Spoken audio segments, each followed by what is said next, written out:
iso. Karepmu ki kepiye? Den Mas Broto iki calon bojoku kok. Kepiye karepmu? Sing dijodohke kuwi aku karo Den Mas Broto. Kudu kowe ceplok. Kepiye? Gua ngencep. Gua ngeceplok. Bubar. Calon bojoku tak uyak-uyak. Karepmu ki arep kepiye? Den Mas Broto kuwi wis dijodohke karo Ora iso. Hah? Hah? Yo loro. Loro. Iki calon bojoku. Iki ya calon bojoku. Ora iso. Iki nggon Ora iso, iki nggon aku. Iki nggon aku. Nggon aku. Nggon aku. Nggon aku. Sing apik kowe tangane aku sikile. Iki nggon aku. Hop, anu Mas, tunil ditutup Mas. Nggih, sampun. Sik, nganti mlumpuk dadi siji. Lah barang kene dicengkewe kene kalah malah masuk rene iki lho, sik. Lho pokokon dadi satria pisan memulis. Sampun Mas Dalang. Sampun dipun minangkani, matur nuwun. Ngapunten nggih, Mbah. Kula nyeksa panjenengan. Ora apa-apa. Salin. Sakit. Masalah. Engko nek nganti kenaiken aku. Apa? Kancaku ketedun aku pilih kenaiken aku. Nggih, sampun Mas Gadeng nggih. Nggih, sekalian Mbak, sekalian kembang rawe. Oh, saking Bu. Enggak saking Mbak Linda. Oh, Mbak Linda nggih. Nggih minangkani pamundutan saking Bu Linda. Kacek. Kesel tenan. Sing leren sik kene. Leren Anu sik. Mas, nek sone kesel leren yen Mas. Sone leren yen. Ra oleh leren son ki. Jenengane Aku kesel kon leren. Kene sone ra entuk. Ya ora ngembut gawe. Oh, leren sik, leren. Terus Mas. Duduk kayak minum, Mimi. Ayo Nggih, nok kembang rawe. Nggih, kembang saking Bu rawe. Linda Singapura. Nggih. Menika ngersakaken kembang Kembang rawe. rawe. Dipun Dikancani, minangkani. Mbak. Monggo Mbak Niken, Ji, recangi nggih. sendika. Siap, Mbak. Hati-hati ngerti ning kabel barang untung ora nyaut untuku kowe mau. Lucu. Iya, kembang rawe monggo. Nggih, monggo. Yo. Ayo.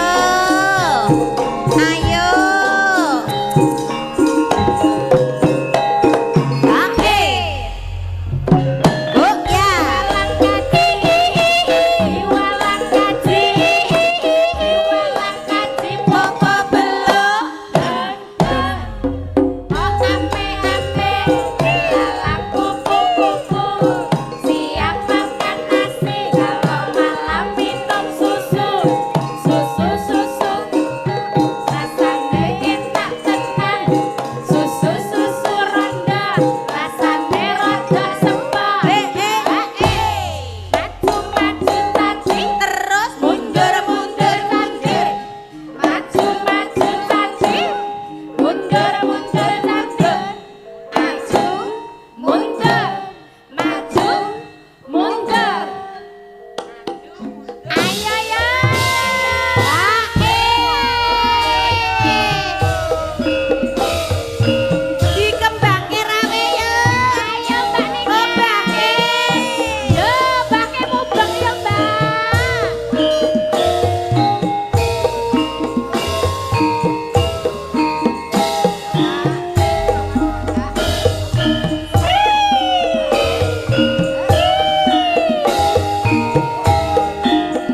Matur nuwun, Mbak. Matur nuwun Mbak Dalang Nike. sampun matur nuwun.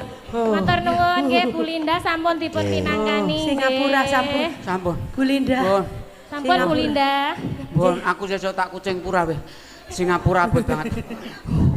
Oh. Singapura abot. Sesuk tak milih kucing pura weh aku. Sampun. Roden. Sampun Mas Dalang. Nggih, lapun matur sembah nuwun niku wau tesenten.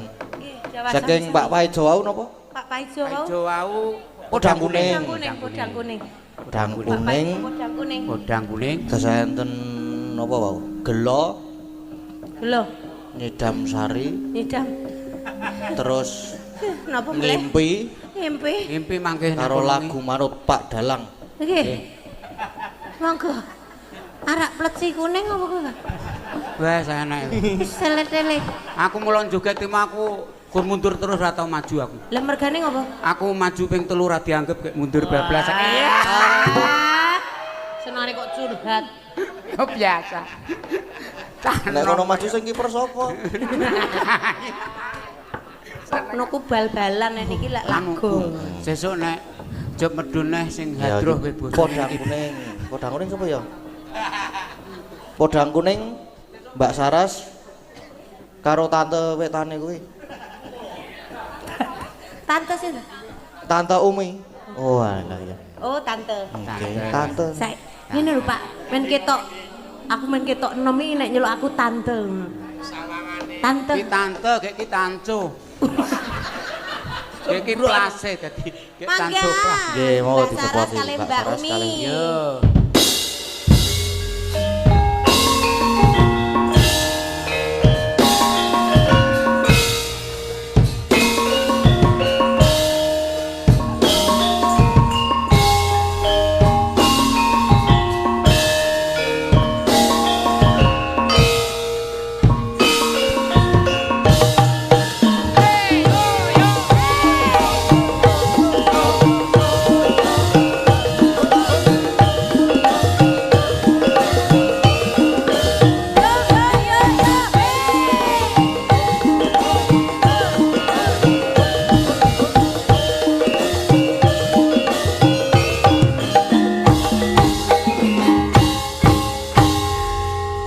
Luar biasa. Mbak Iya. Saras, Mbak Umi. Terus Halo, pundi Tan. kabaripun? Alhamdulillah sehat saya. Halo Tan. Halo. Halo Tan. Tan apa? Ya tante ki iki, panggilannya Tante Umi. Kasih kono? Wo. Si- Halo wo. Iki Mbak Saras. Oh. Makin langsing aja. Kuwi Mbak Saras. Siwa Saras. Aku ki rada basa-basa tan bangsa ngono. Ngerti ku yo. Tante. Wo. Nyebai. Nggih, menika minangkani Minangkani pamundutan. pamundutan. Nggih.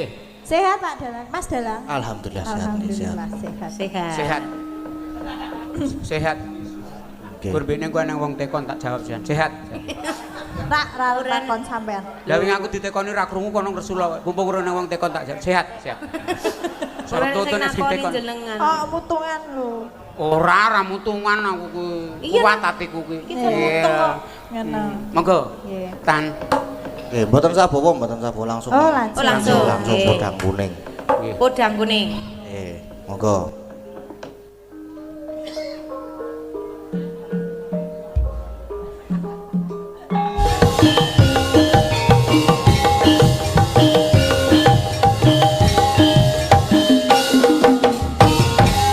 Ngendikani dawuh sampun Mbak Umi, Mbak Saras. Terima kasih. Oh, Mas Dalang. Matur sembah nuwun. Nggih. Nggih. Nggih. Setunggal mboko setunggal pun Nggih, pinangkani setunggal mboko setunggal mugi pun dadosaken pinangkani. remening penggalih ingkang ngersakaken lelagon. Nggih, tasih malih Podang mbok kuning. Pak Dalang. Kula nusul e. Wih, radalah. Nusul. Ada ora tampiri iki mau liwat. Terus kono ya tega-tegane ngono lho. Gosek Aku mak teratap aku. Kok kados anu Pak. Napa niki? niku? Bangkit meneh. Bangkit meneh. Aku ki pangling blas ra ngerti aku. No pangling kok blas ora ngerti. Lah aku enak-enak nang kono krungu doa teng begicik aku ya ora ngono to. Alah, tuki jane iki. Asmane Pak sinten derek pitepangan? Nggih. Nggih. Endro Sehono. Endro. Pak Endro Sehono. Ki Endro Amit Sehono, sewu. ini kan urip. Visipun utawi wajahnya Wajah. itu mirip almarhum Pak Sehono. Sehono. Nggih. Dadose kula mak Pak trata. Endro. Saiki pupung aku ki sehat. Alhamdulillah. Alhamdulillah. Alhamdulillah sehat kabeh kanca warang gono. Oh, ngaten. Peruk tadonggo. Oh, Lah nggih, aku nggih. wingi ra greges-greges to. Oh. mresake tulung nggon ra sida. Lah mergane Lah aku anggere mesake dokter le muni saraf kejepit. oh terus Ganti mrono le muni doktere adem panas. Iki piye ta aku? sing mriko saraf kejepit. Ya sing kono Sing mriko adem panas. Ki sing keri dhewe. Sing kiri dhewe gejala stroke. Wo, lah kudune jenengan pesake ping 4 niku genah mboten ndek saraf. Sarafe pakem ya. Cerita iki cerita. Cerita ngono. Dadi aku ora sida mresake. Dadi doktere adem panas. Oh. Saraf kejepit. Nggih, nggih, nggih. Sing siji gejala stroke. Lah nek niki kula presake pisan langsung caspleng. Nah, PMK. penyakit Iki ya ngono meneh. Penyakit Iki ngeten sapi. Mbah Hidro. Niki ora tasih kathah pamundutan lagun. Nggih. Niki sareng-sareng kalih lagun sing dereng diaturke. Oh, ngaten. Sareng panjenengan napa sing dereng diaturke monggo yo penyanyine Ingkang sing ngaturke Pak. lagune Dalang. menapa Mas Dalang sing dereng menika? Gelo terus enten Gelo. gelo kimpi genten. Gelo sing neng ngendi nggonku goleki niku Nggih, kan gelone. nggih. Oh. Oh ya. Oh, Pak. Oh ya. Pak Hidro. Monggo. Mbak Nes kali Mbak Eta. Oh nggih, nggih. Ayo Mbak Eta. Ayo Mbak Ega.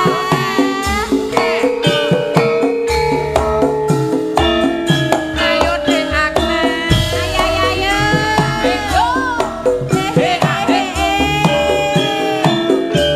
Ayo ayo. Masuk Mbak Agnes, Mbak Ega. Sampun saking. Matur nuwun. Singapura matur Setunggal lagon gelo anak wedok. Soalnya iki nika pojok dhewe nika sajene nika kan mi. Jan iki Pripun? karo Mas Dalang. Oh pripun? Jenenge Baut. Oh, Baut. Apa-apa iso mancala putra, mancala putri. Nggih. Mantolo. Mancal putra, mancal putri. Apa nak mancala putri piye? Nggih mengeten iki. Lho. Ora teksene iki dadi putri ngono iki. Wah, mboten kula kan dadi putri pisan kula wegah kok. Ya mesti kemawon. Wegah lho kok nek nganti meteng. Ora tekan niku. Boten iki kodrate. Putri buntute yang lagi ndi? Oh, nggih. Kodrate dadi wong lanang. Nah. Iki bojo kula kek kula sing wedok niki sing lanang. Niku pun kodrat nggih. Dadi ora entuk ngowawahi Adat adat. nggih. Tasih Ngowahi kodrat. Nggih, nggih. Pabudayaan koyo ngene iki lho, Mbak. Alhamdulillah. Alhamdulillah. Aku kayung banget. Alhamdulillah, Metro. Aturane jan ketat banget. Wah, nggih, Nggih. demi ketertiban, demi Jos luar biasa. Dengan anak wedok ki dene wong sak desa ora oleh. Kok ora oleh? Ra entuk anak wedok siji. Nggih. Wong sak desa ora oleh. Lah oleh mawon. Ya ora setunggal. apa-apa, engko tangga kan ora apa-apa. Nek wong siji sing ngepek oleh, nek wong sak desa ya ora oleh. Oh, tegese sak Oh desa. lah iya bulan umpama kowe dianu tak. Umpama kowe dipek wong sedesa ya opnam tenan kowe. Pripun Pak Dalang tasih? Pripun menapa melih menika Pak Dalang? Monggo. Oh, ya. Lewung. Yo yo yo yo. Oh, maju semua.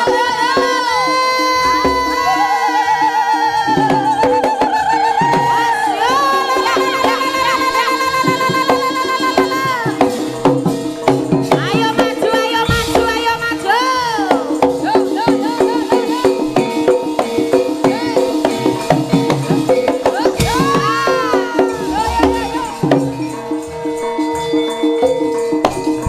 Was, was, was.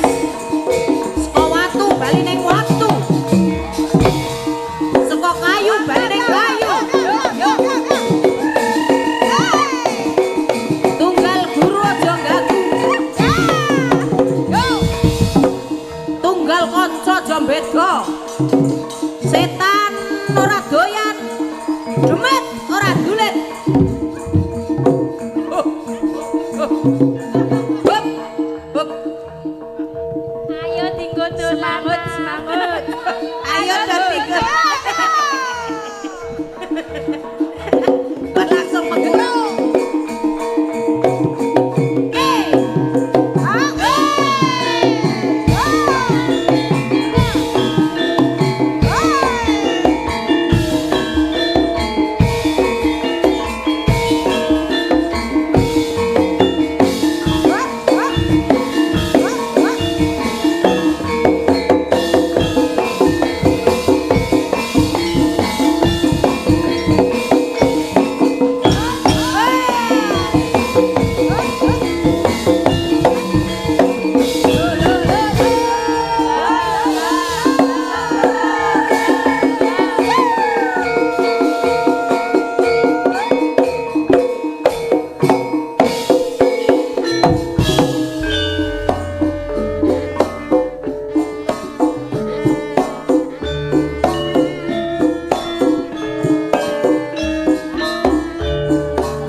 Nuwun pangapunten jadilan pun sigeg badhe kagem genduri nggih. Matur nuwun.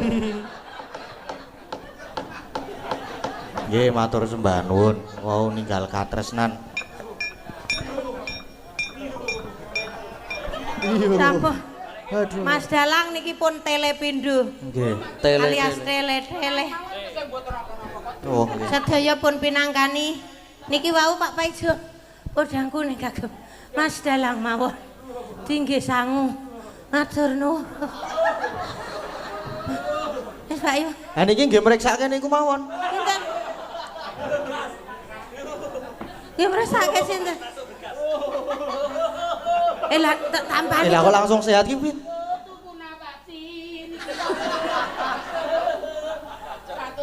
Kuput napasin 4.000. Kok yo ditambani. Alah butuh kok. Menggo Mas Dalang. Ah ya wis ben kono butuh aku ya butuh kok ketoke malah jero butuh kok ora kono wis ben. Pun. Anu Mas Pak. Dalang sampun. Kula kalih bojo kula pun tele-tele. Oh, nggih. Nggih, kersane pripun iki tesih napa malih? Nggih niki sampun den Oh. soalé niki lakone tesih dawa. Nggih, alhamdulillah. Masa pun rampung? Pun niki pun. Pun rampung niki kula tesih. Pun. Ajeng Nggih, pengen diteruske teng gara-gara. Oh nggih. Lih, goro-goro. Ning niki nggih. Lah niki hitungane ming limbukan to. Oh, mung limbukan to. Nggih, dadi mboten ngantos goro-goro. Nek saged bar limbuhan nggih rampung kabeh Mas. Sampun, Nggih, Pak sampun, Dalang, matur Mas sembah Dalang, nuwun. Mas Gading Pawukir. Luar biasa. Wiwitan ngantos pungkasan anggen kula caos panglipur keladu atur wani kurang deduga nyuwun agunging samudra pangangsami. Katite biasane lho Bu. Kenapa? Biasane anggere ning Pak Dalang tegel Mbah Baut insyaallah jaya. Amin. Matur nuwun Pak Gading. Oh Mas Gading. Mas Nggih, matur sembah Gading. nuwun Mbah Baut. Nggih, Nggih, Mbah nuwun pun lajengaken malih billahi taufik wal hidayah. Wassalamualaikum warahmatullahi wabarakatuh. Nggih. Enjing bidal kumuro saking jroning raja. Angkung ingkang bala Kasma Prabu sananira Lir Surya Wedalira Saka ing Jalanidhi rasa madangi jagat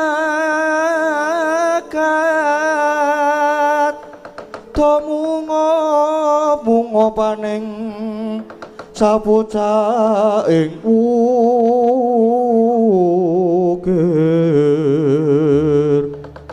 para babang sumerat kring soroting surya mekolan gunung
Trung Bapak Trung Bundar buka siti. Trung Bapak Trung Bundar buka siti. Buka siti. Buka siti.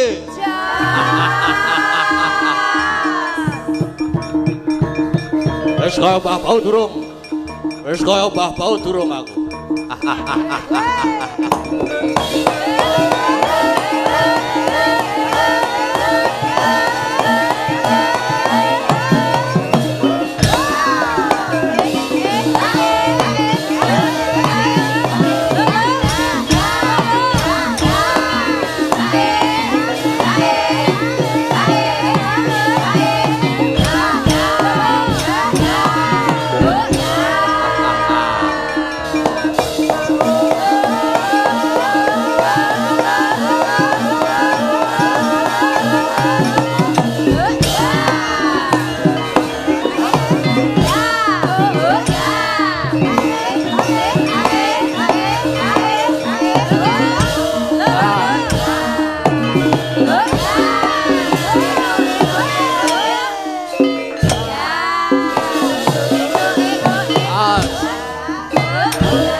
Yo.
Panalinganiro Lacaring ratri linenggak jangganiro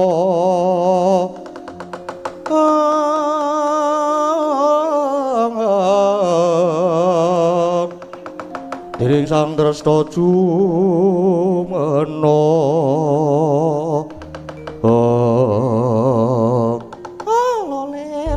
Blekuduk manyor-manyor Depate. Nggih, pripun Kakang Durna? Kula sampun sami budal. Lumarang wonten Mana Krendayana. Nggih, sampun. Sampun kuwatir Kurawa sedaya sampun budal. Nggih, syukur mekaten. Margi, niki pancen mundhi dawuh anak Prabu Duryudana supaya ngawat-awati putu kula Lesmana Mandra Kumara anggenipun badhe tapa wonten Mana Krendayana gayuh wahyu ning ratu. Nggih. Ning wong tapa niku laku prihatin. Kok dadak diawat-awati niku jenenge ora tapa. Niku jenenge ora laku prihatin. Pun to. Mang manut mawon. Lesmana nika bocah sing manja. Nika manja. Ning sajeke urip ora tau prihatin. Mula kudu diawat-awati. Yen ngono, yen ana bebaya apa-apa, Kurawa supaya padha sabiyantu pun. Pun monggo. Awake dhewe ya kudu melu ngawat-awati Depate. Oh nggih. Pun kula tak manut mawon monggo dipun awat-awati. Nggih, Depate.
Katututan lamun mangsah prawira digdaya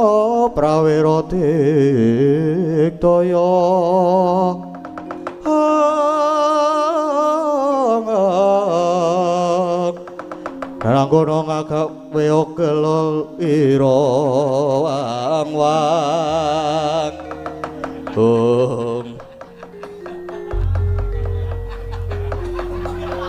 rasa guyu wampleng kowe.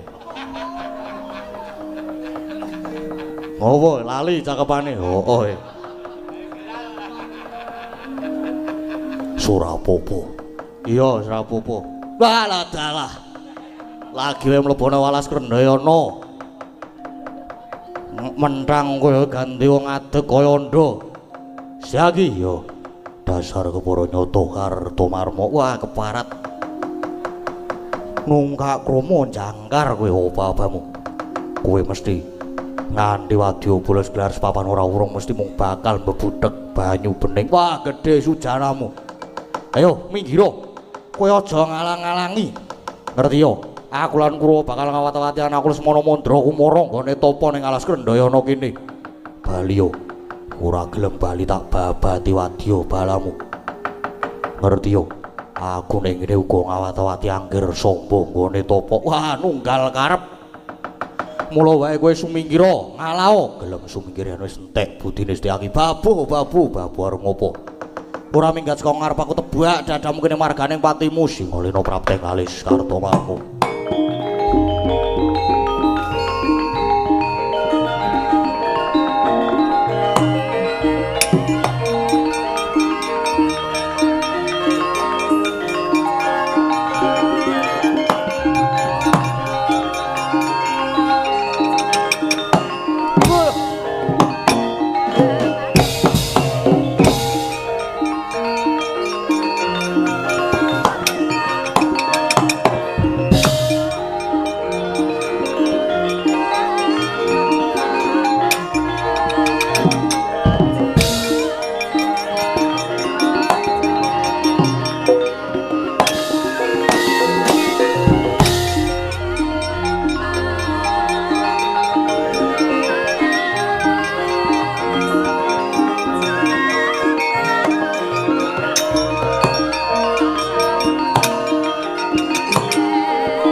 Prabu.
sapa?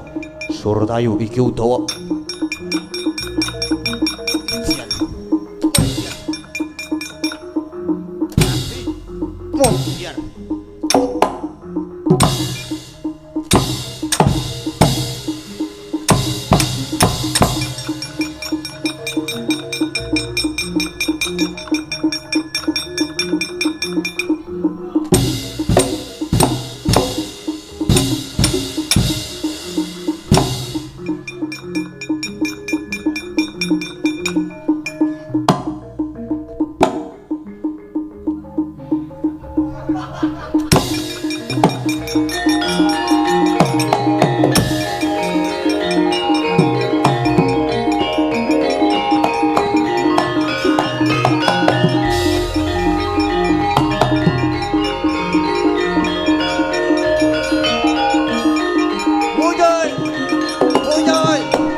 Biar. Mandek. Bajingan sapa iki? Udawa iki. Udawa. Sapa iki? Dol Magadi. Ngopo maju? Ngopo maju barang iki? Lho. Gelon no. Mayu budalannya mayu gelot ya yugi, Mas. Gelut. Ya no. Ngantemo. Mut. Cambato. Jangan rumah sakit, kiwa kuburan. Milio aja endi. Loro-loro tibakno nyo. Mut. Mut. Mut. Andi, ora loro ki. Biajikil. Biyen cedan kowe. Ditanya kowe mut. Sang ugaman, oke siap. Tak kebluk dasmu.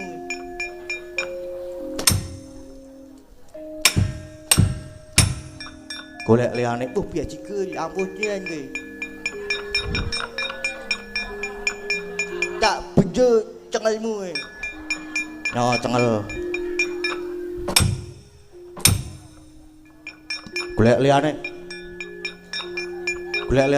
Oke.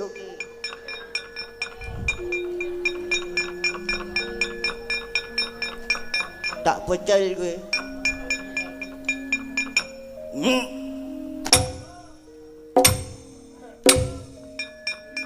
Liyane meneh. Iya.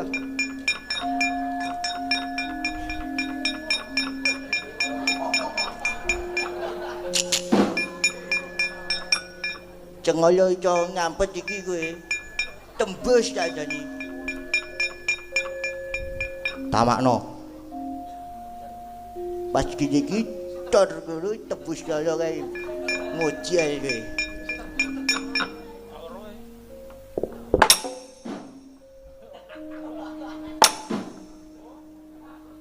Sone nek nggawa pistol ki sing ana isine. Wah biaji kok yo tak ijeni apa iki mau?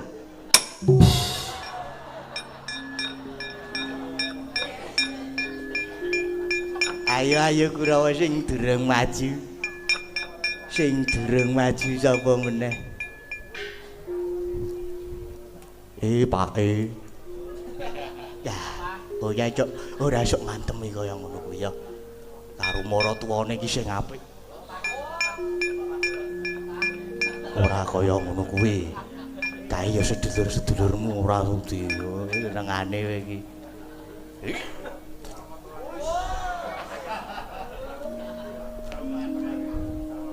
Iso endo saiki. Weh, lah iso ya. Tak rono. Maratuwa. Yo, oi. Rawani aku ngantemi kae. Maratuwa kowe. Titip ora? Aku titip ae nyo. Iki tulung kamplengno pisan. Yo. Wis kira aku ora kena dosane.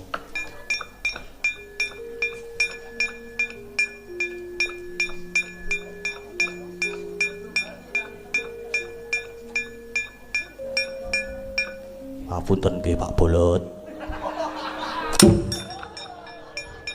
Lah aku ki ngapae? Aku ki ngapae?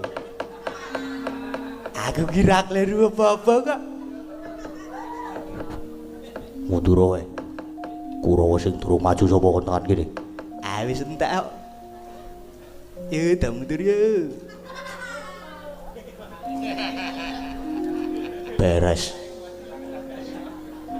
Gadingers kayak buri kan. Yo. Ndi meneh Kurawa sing durung maju kon tekan kene. Musuhe setiake.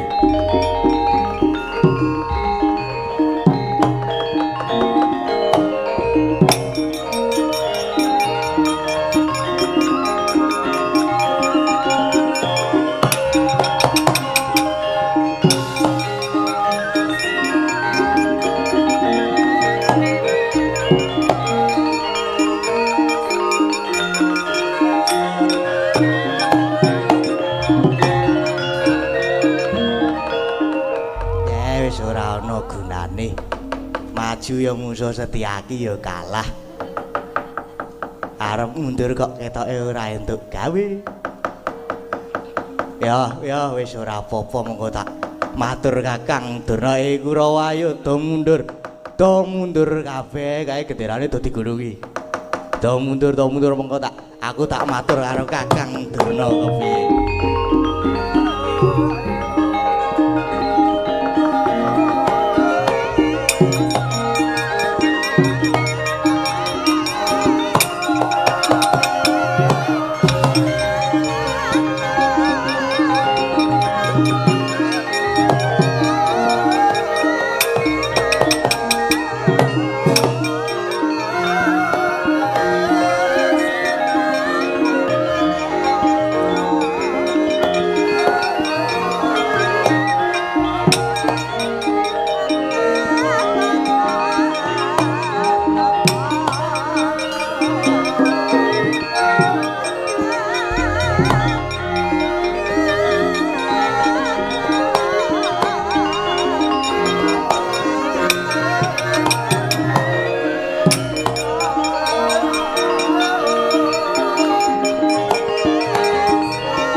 Sing asamun ngisep sepining Supono. Nggih putra nata ing Astina Sadra ing Saruja binangun kekasih Raden Lesmana Mandra Kumara ya Raden Saruja Kusuma. Kapilar milar saking praja manjing wana Krendayana amangun tapa sekong Semedi sedakep saluku juga. Eling-eling Raden Lesmana putra Narendra. Nanging datan ati lampah prihatin. Mila dene mangun tapa kaya datan manteng pangestine. Krana semua ajrih dhateng kawontenaning mono. Sekedap unjal huswa, sekedap ngombe wedang putih sarwi dahar nyamikan. Sekedap nyumet ses. Parandening mangke saged nuwuhaken pangaribawa ingkang wonten ing kayangan Dandang Mangure. Dadak sakala praptaning Sang Pandya Brari Durga dewaning panggodha pangrencana anggugah dene tapa dadya gragapan Raden Lesmana wau.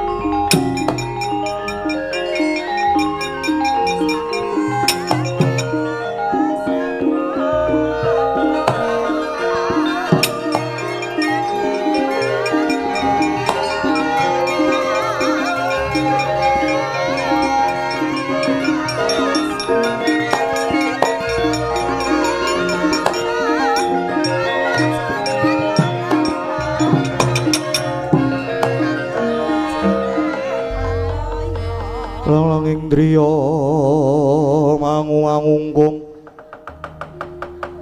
Kanduan rimang lir leno tanpa kanin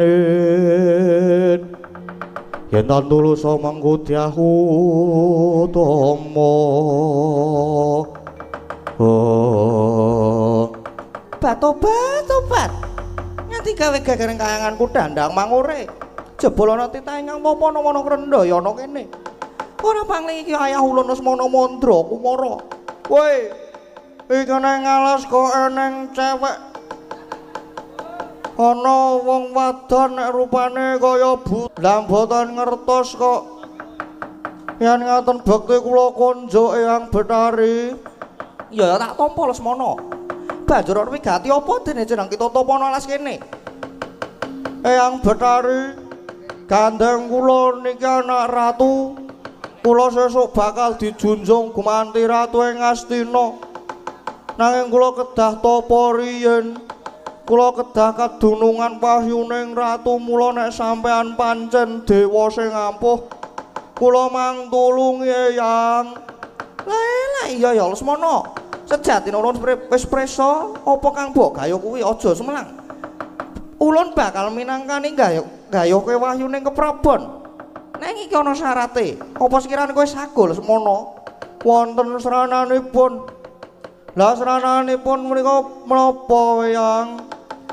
sranane ya kuwi rene besok bakal dumati perang gedhe Bratayuda Jaya Binangun tak gayoke wahyune keprabon nanging besok yen wis dumati perang Lesmana kudu dadi mangsane para wadya Batu Barat piye sago apa ora Eyang perang Bratayuda niku tasih dangu tur ya niku nggih dereng karuan le dadi nggih pun waton kula iso kedunungan wahyu keprabon kula sago yen benjang dados mangsane para Batu Barat tobat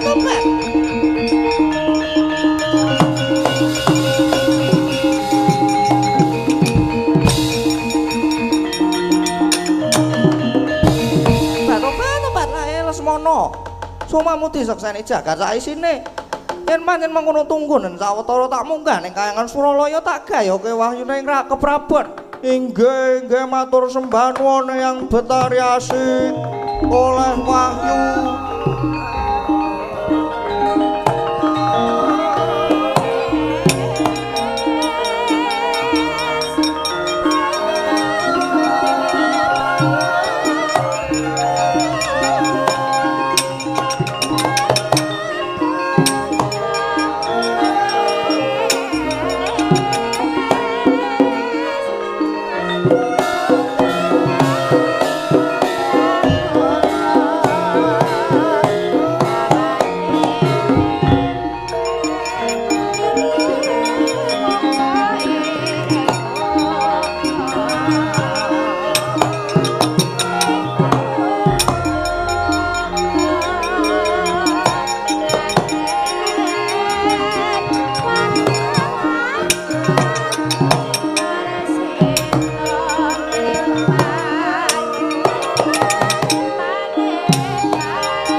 samara pamoring sukma sira winaya ing sepi jiwentolong ing kalbu tobat nganti gawe kaget atiku jroning ulun ngembang ngantariksa sedya saking kayangan Suralaya lah kok dadi aku kepethuk karo cahya biru maya-maya mongko cahyane sumunar nanging lek ora mblerang iki wujude apa lan yen pancen kita bisa tata jalma mara gage kita waleo sewu-sewu kalepatan kula diagung paksaminipun pukulun Pandya Betari Durga lho kita wis ngerti marang ulun inggih kula sampun uninga dhateng paduka pukulun Sembah pangabekti kula kunjuk. Batu-batu ya tak tampa ndadekke bongbong Tias Ulun. Banjur prasaja wae. Kita kuwi sapa? Inggih. Wale-wale menapa kula menika utusanipun Pukulun Sang Hyang Jagat Girinata. Dene kula menika sejatosipun pangeja antahipun Wahyu Cakraningrat Pukulun. Batu-batu kita Wahyu Cakraningrat. Inggih. Yen menapa bener kowe wahyu ning Kanalendra utawa Wahyu Ratu kasinggihan mekaten. Malah kalenggan menika sampun titiwancinipun kula kedah mandhaping Marcapada badhe ngupadi panitisan kula. Batu-batu ayo iki sing tak goleki.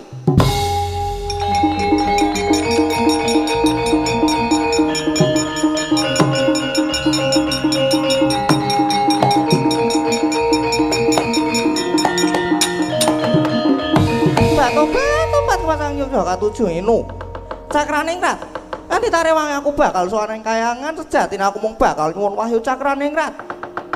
Tak suwun supaya gelem ngomongi marang putu kula Semana. Mula ning nyatane saiki malah ketemu ana kene kowe manuta. Manuta tak suwun supaya gelem ngomongi marang putu kula Semana Pukulun. Nyuwun pangapunten. Paduka menika dewa. Mestinipun sampun pono dhateng pernatan. Bilih wahyu tumedhak ing Marcapada menika boten dipun boyong kalian sinten-sinten. Nanging kula kaparingan purba wasisa utawi kamardikan amilih dhateng swarga kula. Momong dhateng jagatipun titah Marcapada. Monggo menawi sisip lan kesluru anggen kula ngomongi titah, yekti mboten badhe saged ngruwat saking memala satemah badhe babar angkara gung. Nanging menawi cundhuk jumbuh lan gambuh saekti badhe ambabar katentremaning jana luka. Pramila saestu nyuwun pangapunten yen kula mboten saged minangkani ingkang dados panyuwunan paduka Pukulun. Bae. Batu-batu ngandar-andarang dedungkut. Kakean gunem sing tanpa guna Cakraningrat. Yen kowe ora gelem ngomongi putu kula Semana apa kelakon tak rada paripeksa. Yen kersa paduka mekaten, monggo yen saged. Wah, tak lakon rada paripeksa tenan kowe Wahyu.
Nama Sidam ingkang nedeng sedakep saluku juga Mahasing Asamun ngisep-sepining supana iki putra Ndwarawati Raden Samba Wisnubrata.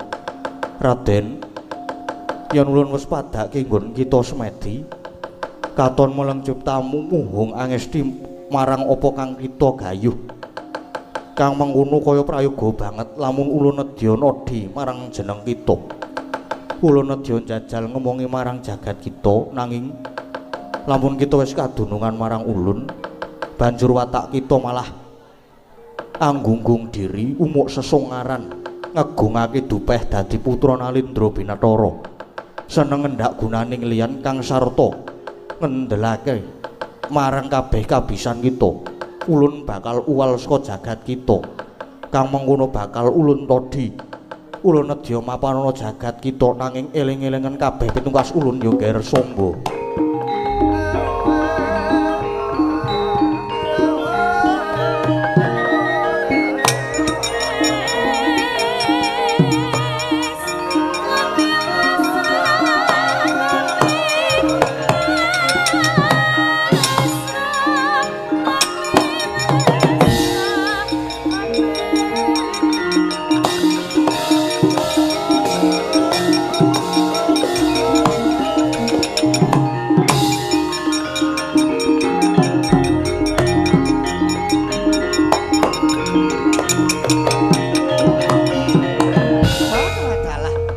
Arjuna nggonku ninggal kasatriyan Parang Garuda.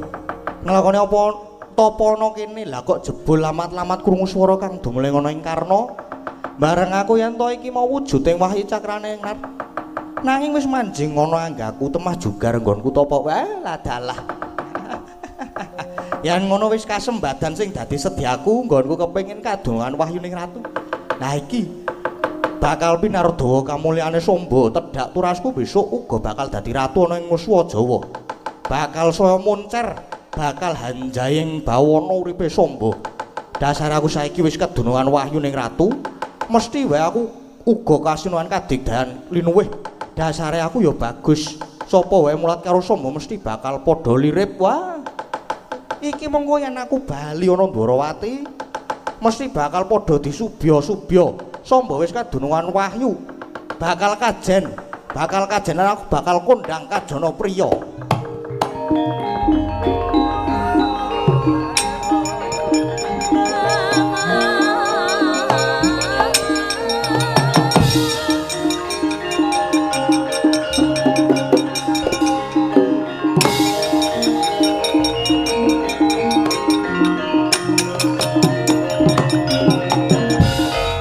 Samba, ulun lagi wae manggon ana ing jagatmu, nanging Samba wis umuk sesongaran.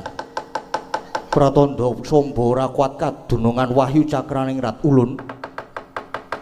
Ulun uwal saka jagatmu Samba. Sawahyu.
saya dalu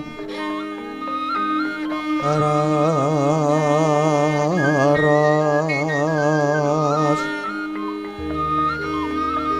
Apyara sorot lintang kangku medap.